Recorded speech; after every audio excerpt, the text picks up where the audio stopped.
Bonjour, je suis Nadia Kazdar, médecin biologiste au laboratoire Elohim Labs de la clinique Pierre Chéreste et je vais vous parler aujourd'hui de l'état de connaissance sur la santé des enfants nés après assistance médicale à la procréation.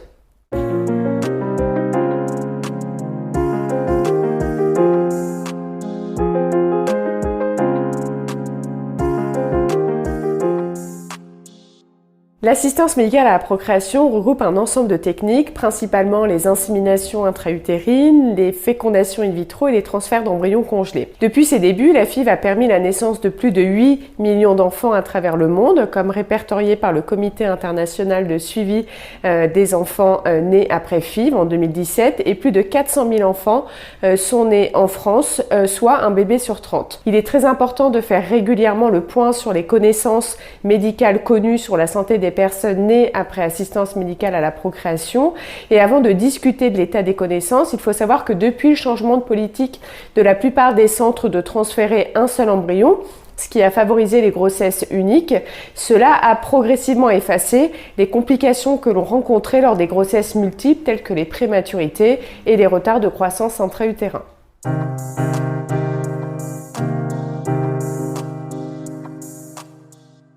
Il est important, quand on parle de la santé des enfants nés après une assistance médicale à la procréation, de prendre en compte plusieurs paramètres. La santé des enfants n'est pas juste conditionnée par la technique d'AMP et le protocole de stimulation, mais il y a aussi l'état de santé des parents qu'on prend en charge au moment de la conception, notamment leur exposition à des toxiques, leur exposition à des perturbateurs endocriniens et aussi l'exposition de la mère quand elle porte l'enfant, notamment à tout ce qui est perturbateurs endocriniens qui peuvent également conditionner la santé de l'enfant à naître.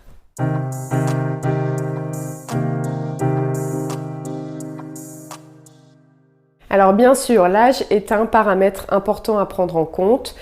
Les couples qui conçoivent en assistance médicale à la procréation sont plus âgés que les couples qui conçoivent spontanément et on sait que l'âge de la mère et du père conditionne la santé des enfants à naître.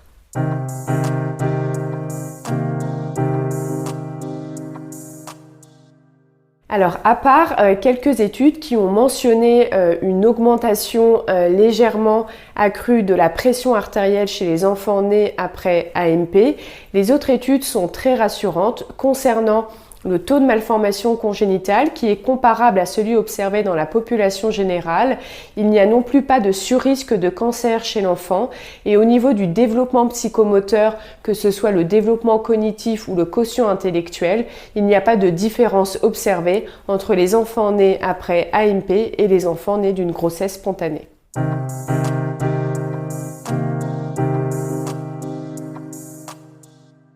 Alors sur la fertilité des enfants nés après assistance médicale à la procréation, on a très peu de recul, mais ce qu'on peut observer, c'est que les données sont très rassurantes concernant le potentiel de reproduction des filles qui sont nées après AMP. Concernant les garçons, certaines études, qui sont très peu nombreuses, soulignent peut-être un plus faible nombre de spermatozoïdes chez les enfants nés après ICSI.